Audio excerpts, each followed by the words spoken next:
말씀은 로마서 8장 31절로 34절입니다. 로마서 8장 31절로 34절입니다. 제가 봉독합니다. 그런즉 이 일에 대하여 우리가 무슨 말하리요? 만일 하나님이 우리를 위하시면 누가 우리를 대적하리요? 자기 아들을 아끼지 아니하시고 우리 모든 사람을 위하여 내주시니가 어찌 그 아들과 함께 모든 것을 우리에게 주시지 아니하겠느냐? 누가 능히 하나님께서 택하신 자들을 고발하리요? 의롭다 하시니는 하나님이시니 누가 정죄하리요? 죽으실 뿐 아니라 다시 살아나시니는 그리스도 예수시니 그는 하나님 우편에 계신 자요 우리를 위하여 간구하시는 자시니라. 아멘. 31절로 34절까지 봉독했습니다.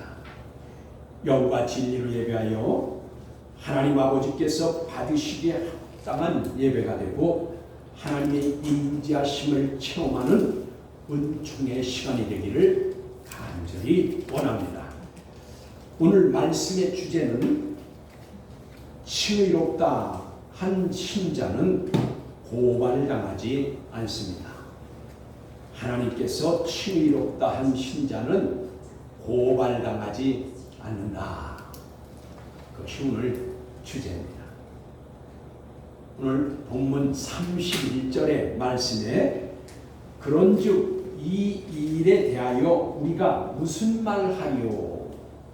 그런즉 이 일에 대하여 우리가 무슨 말하리요? 라고 하신 것은 위의 말씀, 즉 30절의 말씀에서 하나님께서 미리 정하신 자들을 부르시고 또한 부르신 그들을 칭의롭다 하시고 그리고 칭의롭다 하신 그들을 영화롭게 하신 일들에 대하여 우리가 무슨 말을 할 수 있겠는가 라고 지금 고백하는 겁니다. 그러니까 하나님께서 하신 일에 더 이상은 할 말이 없다라는 것을 지금 고백하고 있는 것입니다. 그러니까 우리가 하나님께서 하신 일을 가지고 우리가 왈가왈부할 수 없다 그 말이죠. 하나님이 구원하시고 구원하신 자들을 또 행위롭다 하시고 행위롭다 하신 자들을 하나님 나라의 영광에 들어갈 수 있게 하셨는데 이것을 누가 그걸 가지고 말할 수 있겠는가 그런 의미입니다. 하나님께서 베풀어 주신 은혜와 사랑에 대하여 더 이상 할 말 없다는 것입니다. 그러므로 하반절에 오늘 본문 이제 31절 하반절에 하나님께서 우리를 위하시면 대적할 자가 없다라고 하셔서 믿는 자들은 하나님께서 위해 주시면 두려울 것이 없다는 것을 말씀하는 겁니다. 그러니까 우리가 믿는 사람들은 두려울 것이 없다는 거예요. 왜? 하나님이 위해 주시는 사람. 하나님이 위해 주시면 우리가 두려울 것이 없다. 그러니까 이 저와 여러분은 꼭 알아야 할 것은 하나님께서 은혜와 사랑으로 불신자일 때 조건 없이 구원해 주시는 것은 이제 이것은 바로 하나님이 위해 주시는 거다. 그러니까 우리가 잘한 것도 없고 하나님이 우리가 하나님의 사랑을 받은 일을 한 적도 없고 우리가 하나님께 찬송 드린 적도 없어요. 불신자일 때는 뭐 세상에서 섞여서 세상 것 다 좋다고 그것이 다인 줄 알고 그렇게 살아갔으니 우리가 하나님께 기쁘가 할 일이 뭐가 있었냐 그 말이에요. 아무것도 없다 그 말이에요. 그런데 하나님이 우리를 위해 주시기를 하나님의 아들 예수 그리스도를 통해서 우리를 구원받게 하시고 하나님의 자녀가 되게 해주시고 그리고 우리에게 날마다 은혜와 사랑을 베풀어 주셨다 그 말이에요. 이것이 우리가 하나님에게서 위함을 받는 거다 그 말이에요. 하나님이 우리를 위해 주시는 것이다 그 말이에요. 그런데 왜 하나님께서 우리를 왜 이렇게 위해 주시냐는 거예요. 우리가 그 이유를 알아야 돼요. 왜 그럼 하나님이 이렇게 위해 주시냐? 이유가 있죠. 불신자일 때는 아담의 범죄함으로 유전된 원죄로 말미암아 우리의 영, 즉 푸뉴마, 우리의 영이 죽은 것 같이 마비되어 있어서 이것을 이제 네크로스라고 하는데, 죽은 자와 같이 되어 있다. 마비된 상태를 네크로스라고 하는데, 이 상태에서는 우리가 아무것도 할 수가 없다는 말이에요. 그래서 하나님이 우리를 위해 주신 거예요. 우리의 영이 죽어 있기 때문에, 즉 네크로스, 마비되어 있었기 때문에 그 죽은 영으로는 아무것도 할 수가 없었다 그 말이에요. 그러므로 하나님께서 예수 그리스도를 보내주셔서 대속해 주심으로 예수 그리스도를 믿고 고백하는 자마다 죽은 것 같았던 즉 네크로스 됐던 영 푸뉴마가 중생하게 됐다 그 말이에요. 중생했다는 것은 새롭게 태어났다 그 말이죠. 새롭게 태어나게 해주셔서, 즉 우리를 영을 새롭게 해주셔서 하나님을 믿을 수 있도록 성령님의 인도함을 받게 된 것이다 그 말이에요. 그래서 고린도전서 12장에 성령이 아니고서는 우리가 예수 그리스도를 구주로, 예수 그리스도를 주님으로 고백할 수 없다라고 하신 것이에요.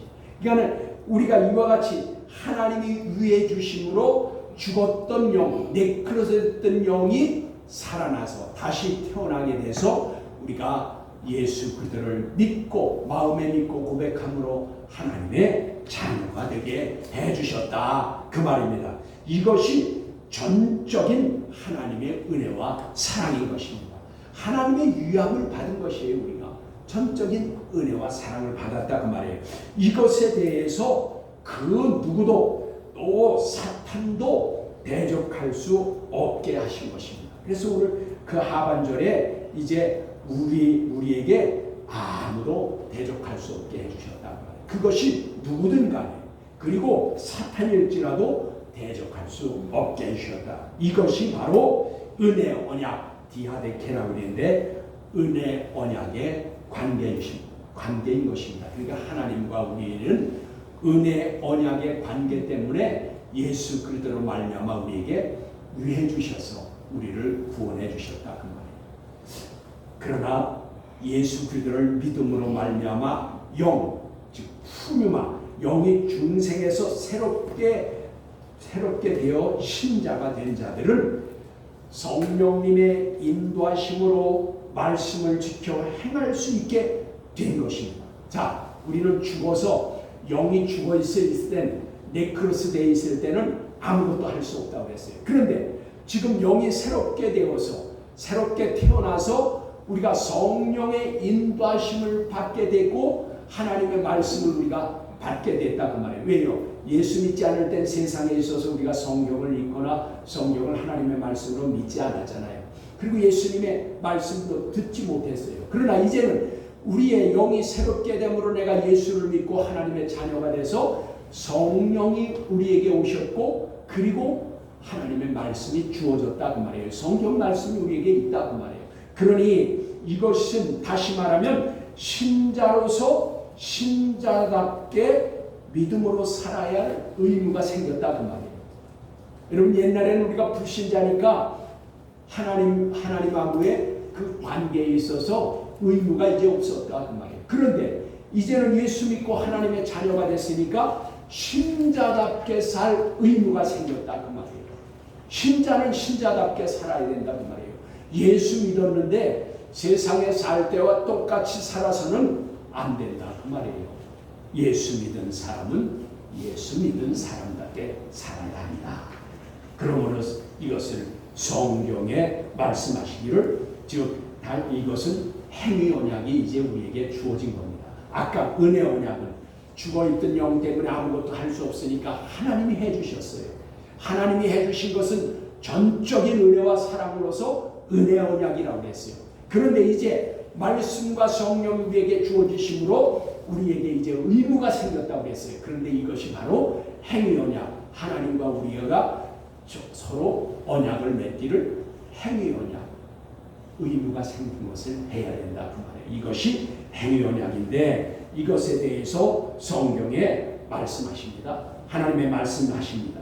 요한복음 14장 15절에 이렇게 말씀하십니다. 요한복음 14장 15절입니다. 만일 너희가 나를 사랑하면 나의 그 계명을 지키리라 라고 하셨어요. 그러니까 예수 믿는 사람들이 하나님을 사랑한다고 그러고 예수님을 사랑한다고 그렇게 말을 합니다.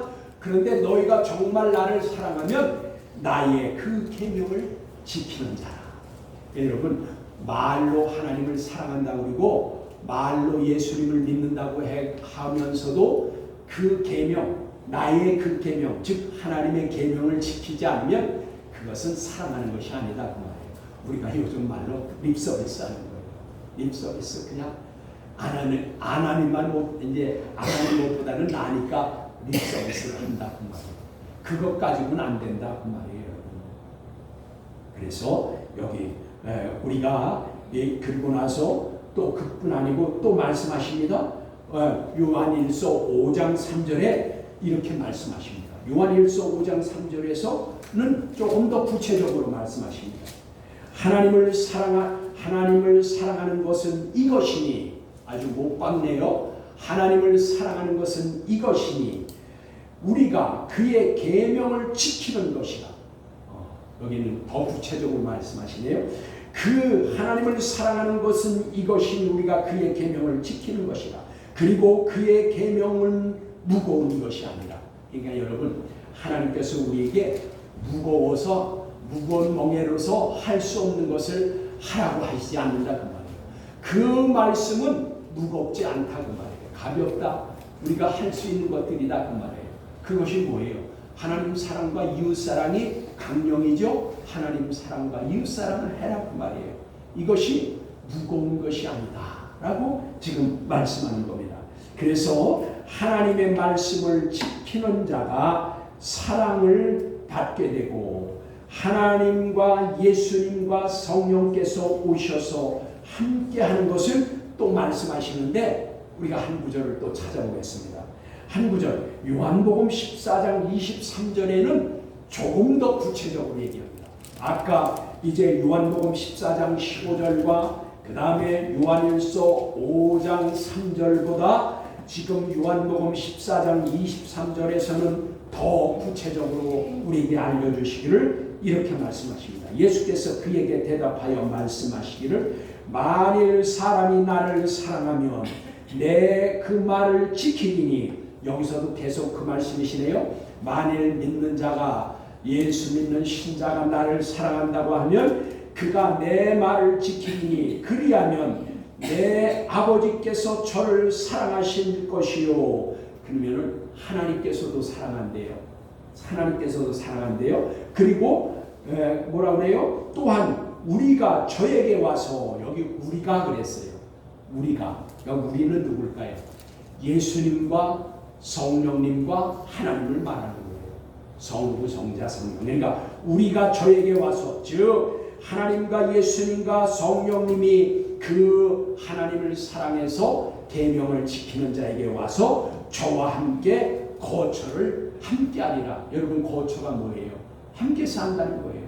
여러분 그러니까 우리가 예수를 믿어도 하나님의 말씀대로 우리가 그 순종하지 않으면 하나님과 예수님과 성령께서 우리 가운데 함께 거처를 삼지 않으신다 그 말이에요. 그러니까 여러분 말로만 하는 것은 아무 소용이 없어요. 말로만 한다고. 그게 뭐예요? 우리가 말로만 해가지고는 그 사람이 정말 사랑하는지 안 사랑하는지 알 수가 없어요. 행동이 있어야죠. 행동이 있어야죠. 그래서 이름에도 불구하고 이제 하나님의 말씀을 지키는 자, 그는 하나님과 성령께서 예수님께서 함께 하시는데 이것이 바로 의무, 지켜야 될 의무가 있다 그 말이에요. 이것이 조건적인데 쉰데케라 그 말이에요. 쌍방이 언약을 한 것이라 그 말이에요. 여기서 하나님이 말씀하신 것 같이 너가 나를 사랑한다고 하느냐? 그러면 내 말을 지켜라. 그러면 나 사랑하는 거야. 그러면 내가 여기 와서 너와 함께 거처를 함께 한다. 내 속에 와서 내가 산다 그 말이에요. 하나님과 성령님과 예수 그리스도께서 그것보다도 행복한 것이 어디 있겠어요? 그것보다도 감사한 것이 어디 있겠냐 그 말이에요. 저 여러분 이 말씀을 기억하면서 이제 이렇게 함에도 불구하고 이제 믿는다고 하면서 은혜 언약만 생각하고 하나님께서 무조건 사랑해 주시고 은혜를 베풀어 주시기만 바라고 있다면 아직 어린아이와 같은 믿음에 머물러 있는 것입니다. 아직 어린아이의 신앙에서 벗어나지 못한 것입니다. 여러분 그러므로 믿는 신자가 사랑받고 위함을 받을 수 있도록 행할 때에 위해 주시고 사랑해 주시는 것을 깨달아야 합니다. 그러니까 맨날 어린아이가 출생한 지 1년이 되면 돌이 되오면 엎어져서 뛰기도 하고 그 다음에 옹알이도 하고 그리고 일어나려고 그냥 펄쩍펄쩍하고 그래야지. 여러분 손주들 있는 사람들 잘 알 거고 우리 또 다 자녀를 다 길러봤잖아요. 여러분 때가 되면은 옹알이도 하고 뒤집기도 하고 일어나려고 그러다가 넘어지기도 하고 이렇게 해야 부모가 기쁨이 있는 것이지. 아니 태어나서 1년이 지났는데도 계속 누워만 있고 그냥 주는 전만 먹고 아무 뒤지도 않고 옹알이지도 않고 일어나려고 하지도 않고 뒤집지도 않고 그러면 그거는 기쁨이 아니라 부모가 근심이 생겨요. 야 얘가 뭔가 잘못됐나? 얘가 뭐 어디가 이상이 있구나. 근심이 생기기 시작한다. 여러분 우리가 믿고 예수 믿고 은혜 언약으로 하나님과 우리가 자녀 관계를 맺었으면 신자다운 삶을 살아서 행동을 해서 하나님을 기쁘시게 드려야죠. 그게 바로 신대케라고 말해요. 신대케. 그래서 우리가 이 하나님의 말씀을 따라 믿음으로 살면 하나님께서 우리에게 어떻게 한다고요? 오늘 우리에게 주시는 약속이 있어요. 그러면서 32절에 이렇게 말씀하십니다. 자기 아들을 아끼지 아니하고 우리 모든 사람을 위하여 내주시니가 어찌 그 아들과 함께 모든 것을 우리에게 주시지 않겠느냐. 여러분 그거 봐요.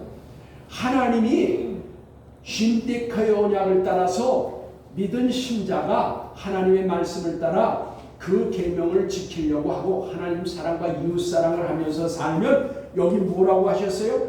아들까지 주시니가 어찌 아낌없이 그 아들과 함께 그에게 모든 것을 주시지 않겠느냐.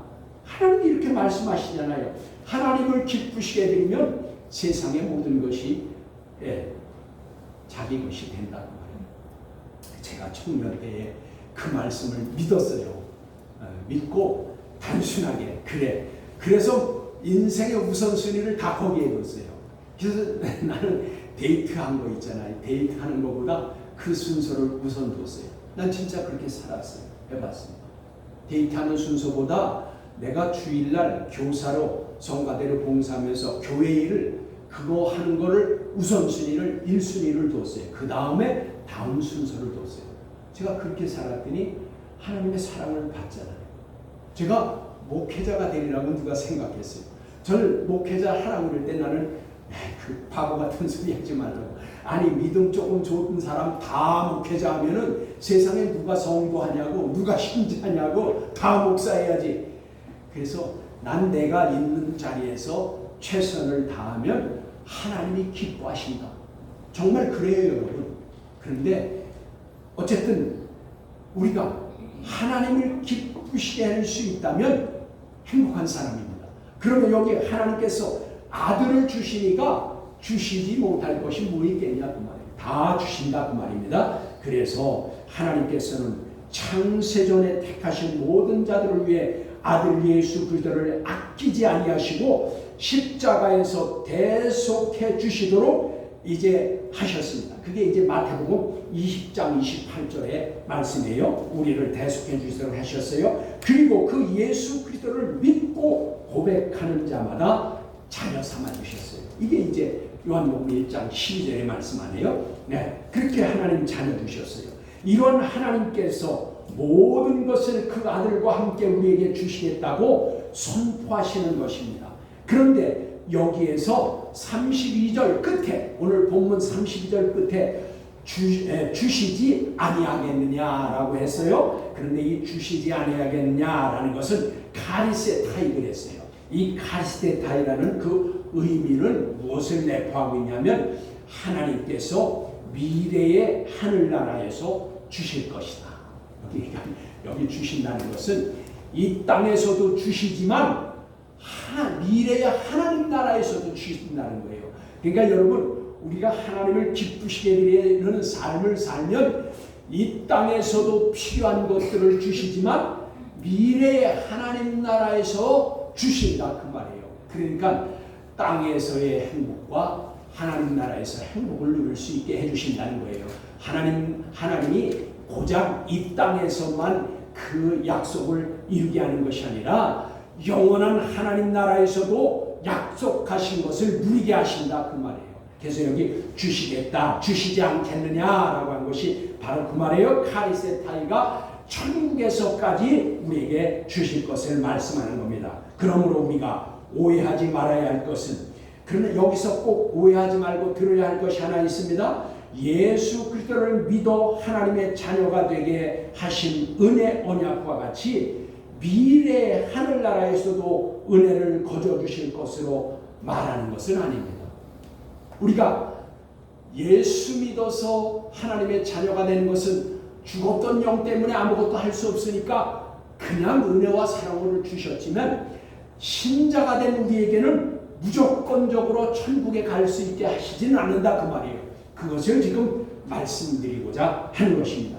여러분, 그래서 잘 들어보시기 바랍니다. 만약에 믿는 자마다 아들 예수 그리스도와 함께 하늘나라의 모든 것을 은사로, 즉 선물로 그냥 주신다면, 로마서 8장 17절, 우리가 로마서 지금 8장을 하고 있는데 거기 전에 몇 주 전에 증거한 말씀이기도 해요. 8장 17절에 그리스도와 함께 영광을 받기 위해 그리스도와 함께 고난도 받아야 할 것이다 라고 말씀하셔서, 이것은 뭐예요? 그리스도와 함께 영광을 받으려면, 즉 하나님 나라에서 영광을 받으려면 그리스도와 함께 고난도 받아야 된다. 여러분, 그래서 고난도 받아야 하는 것이 하나님의 정하신 법칙이라고 합니다. 고난 없는 영광이 없다 그 말이에요. 18절에 그래서 그렇죠. 우리가 세상에서 받는 이 고난은 하늘나라에서 받을 영광과 좋게 비교할 수가 없다고 했어요. 그러니까 고난 받은 자마다 영광이 비례적으로 더 큰 것입니다. 그리고 디모데후서 4장 7절로 8절에는 이렇게 말씀하십니다. 내가 선한 싸움을 싸우고 나의 달려갈 길을 마치고 믿음을 지켰으니 이제 후로는 나를 위하여 의의 멸관이 예비되었으므로 주 곧 의로우신 재판장이 그날에 내게 주실 것이니 내게만 아니라 주의 나타나심을 섬하는 모든 자에게니라 라고 말씀해 주셨습니다. 이 말씀은 무슨 말씀이냐? 바울조차도 달려갈 길 다 달려가도록 선한 싸움을 싸웠다는 거예요. 싸움이 뭐예요? 영적인 싸움이고 육신적인 싸움을 말하는 것이 아니라 영적인 싸움을 싸웠다는 거예요. 고난과 시련과 환난과. 바울과 같이 고난 많이 받은 사람 또 누가 있겠어요? 그 사람 진짜 바울과 같이, 그 사람과 같이 많은 환난과 고난을 이기고 승리한 사람이 또 있을까요? 지금 그 말을 하는 겁니다. 그런데 고린도전서 이 9장 24절로 27절에 보면 더 구체적으로 말씀하십니다. 여기 뭐라고 말씀하시냐? 운동장에서 다름질하는 자들이 다 달릴지라도 오직 상을 받는 사람은 한 사람인 줄을 너희가 알지 못하느냐? 너희도 상을 받도록 이와 같이 다름질하라. 이기기를 다투는 자마다 모든 일에 절제하나니. 중간은 생략합니다. 그러므로 나는 다름질하기를 방향 없는 것 같이 아니하고 싸우기를 허공을 치는 것 같이 아니하며 내가 내 몸을 쳐 복종하게 하면 내가 남에게 전판 후에 자신이 도리어 버림당할까 두려워함이라. 아멘. 여기 보세요. 바울과 같이 그렇게 하나님 앞에 헌신하고 순종하고 고난과 시련과 환난을 많이 받고 그가 달려갈 길을 다 달라고 그리고 그 싸움을 마친 후에 여기 뭐라고 고백해요? 내가 복음을 전파한 후에 내가 버림을 당할까 두려우니라. 여러분, 바울 사도와 같은 분도 내가 달려갈 길 다 달리고 헌신하고 봉사하고 이렇게 다 했는데도 내가 나중에 복음을 전하고 난 내가 오히려 버림을 당할까 두려워합니다. 여러분, 그러니까 천국은 아무나 가는 게 아니라 그 말이에요. 여러분, 이 땅에서 사는 동안 믿음을 지키고 믿음의 삶을 살기 위해서 시련과 환난과 고난을 받고 봉사하고 헌신하고 하나님께 영광을 돌렸다 할지라도 자신하지 말라 그 말이에요. 바울 사도와 같은 사람도 내가 버림을 받을까 두려웠다고 했어요. 여러분, 그런데 어떻게 예수만 믿었다고 다 천국 간다고요? 아니라 그 말이에요. 아까 뭐라고 그랬어요? 그러면 여기 고린도 후서 로마서 8장 17절과 그 다음에 또 아까 디모데후서 4장 7, 8절과 여기 고린도전서 9장 24절로 27절의 말씀을 다 빼내야 돼요.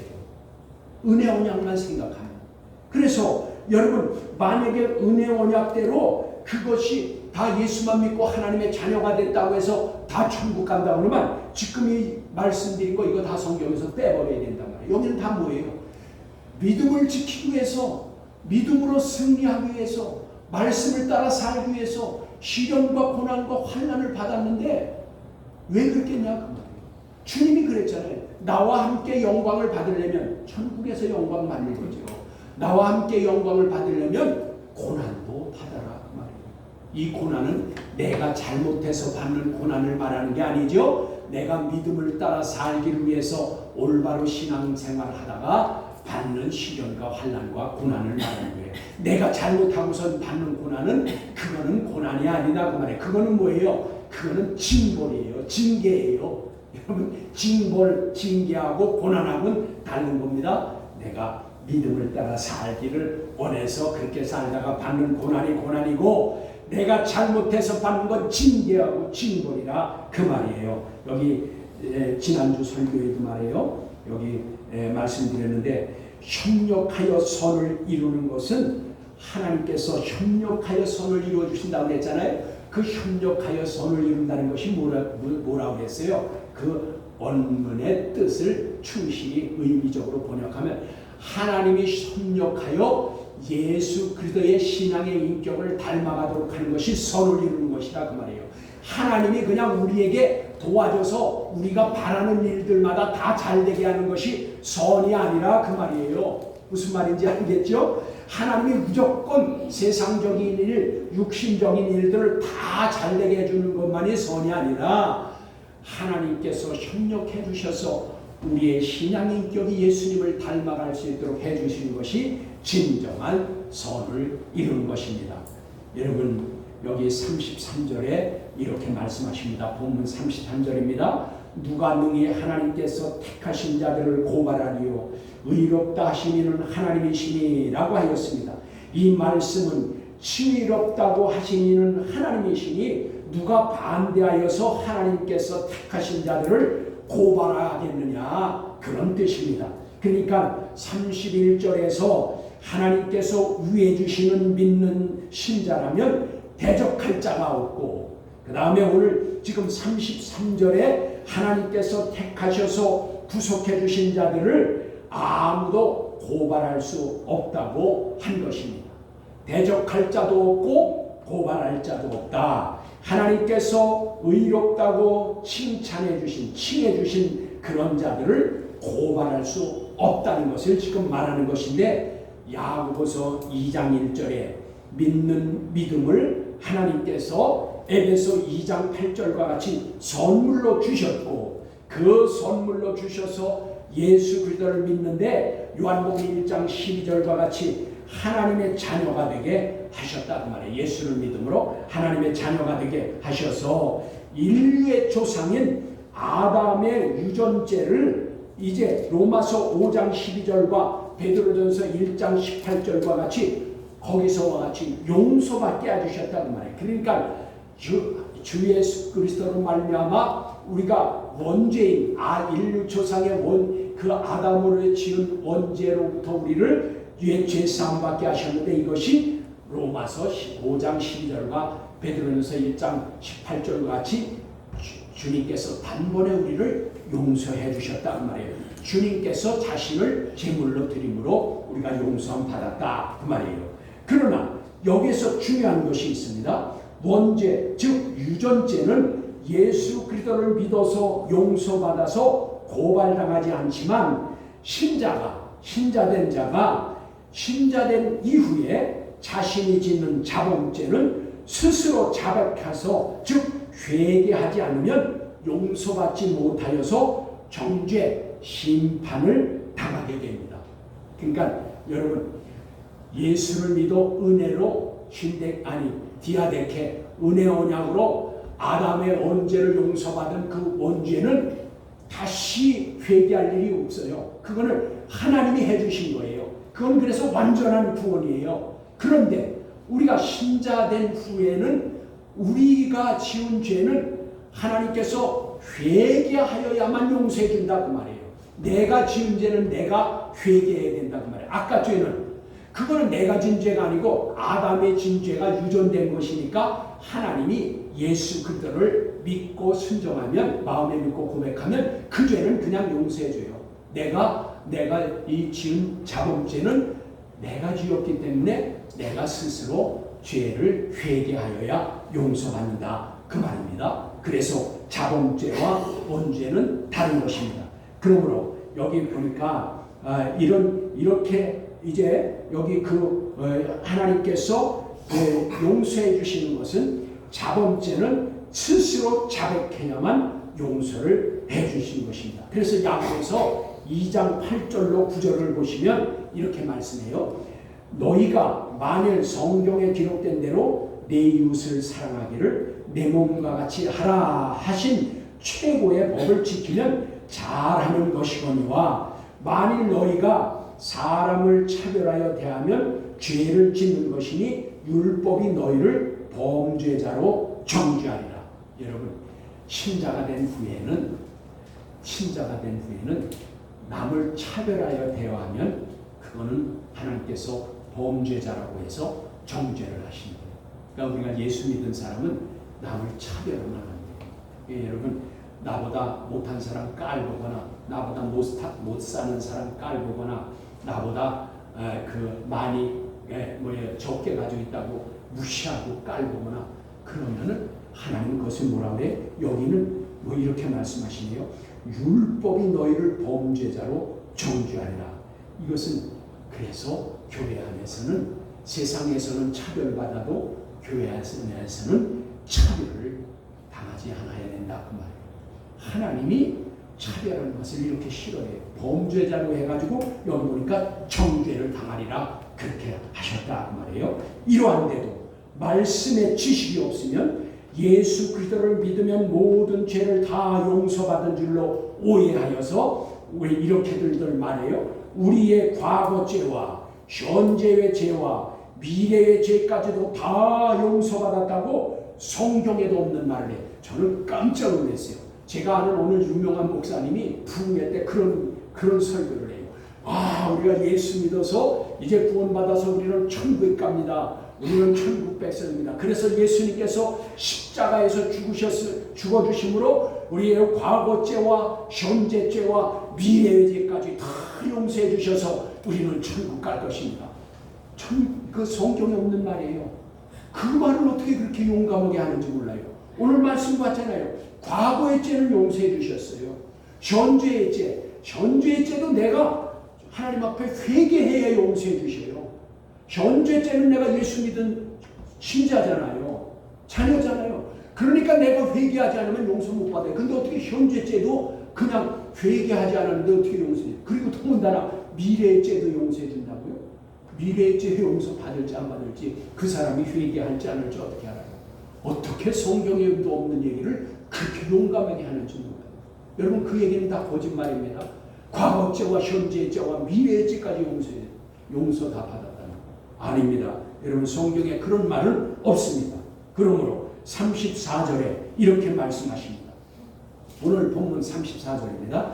누가 정죄하리요 죽으실 뿐만 아니라 다시 살아나신 이는 그리스도 예수시니 그는 하나님의 우편에 계신 자요 우리를 위하여 간구하는 자시니라 하였습니다. 이 말은 예수 그리스도를 자신의 구속주로 믿어서 원죄를 구속받았으면 원죄에 대하여 고발할 자가 아무도 없어서 고발당하지 않고 칭의롭다함을 얻은 신자가 자기가 지은 자범죄를 스스로 자백하면 용서받으면 정죄 즉 심판할 자가 없어서 정죄당하지 않는다고 하는 것입니다.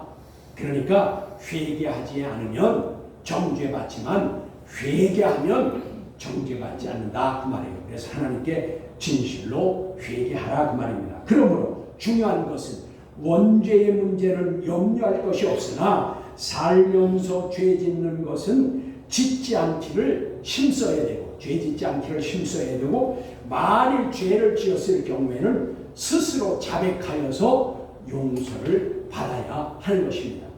그래서 시편 32편 3절로 5절에 다윗이 하나님께 죄를 짓고 많은 고통을 당하고 죄짐에 눌려서 말할 수 없는 괴로움을 당하다가 이제 자기 죄를 회개하게 해야 되겠다 작정을 하고 지은 죄를 여호와께 자백하였습니다. 그리고 용서받고 고백하기를 용서받고 나서 이렇게 고백합니다. 시편 32편 1절로 2절에 이렇게 고백합니다. 지은 죄를 자백하여 사함받아서 그 죄를 가림받은 자는 행복하도다. 여호와께서 그의 죄에 대하여 정죄당하지 않고 또한 그 마음에 속임이 없는 자는 행복하도다 라고 하였습니다. 여러분 뿐만 아니라 요한일서 1장 9절에 다음과 같이 말씀하십니다. 만일 우리가 우리 죄들을 자백하면 하나님은 신실하시고 의로우사 우리 죄들을 곧 용서하시며 모든 불의에서 우리를 깨끗게 하실 것이요 라고 말씀하셨습니다. 그러므로 죄를 짓고 정죄당하지 않으려면 죄를 자백하여 용서받아야 합니다. 하나님은 언약의 하나님으로 언약하신 대로 이루시는 분이십니다. 즉 약속대로 이루시는 분이라 그 말이에요. 그 언약에는 은혜 언약이 있는가 하면 행위 언약이 있어 약속한 대로 행하시는 하나님이십니다. 은혜로 얻은 구원을 성령의 인도하심을 따라 말씀에 순종하는 그래서 행함으로 천국을 보장받고 상급을 받을 자로 살아가기를 주 예수 그리스도의 이름으로 축복합니다. 기도하겠습니다.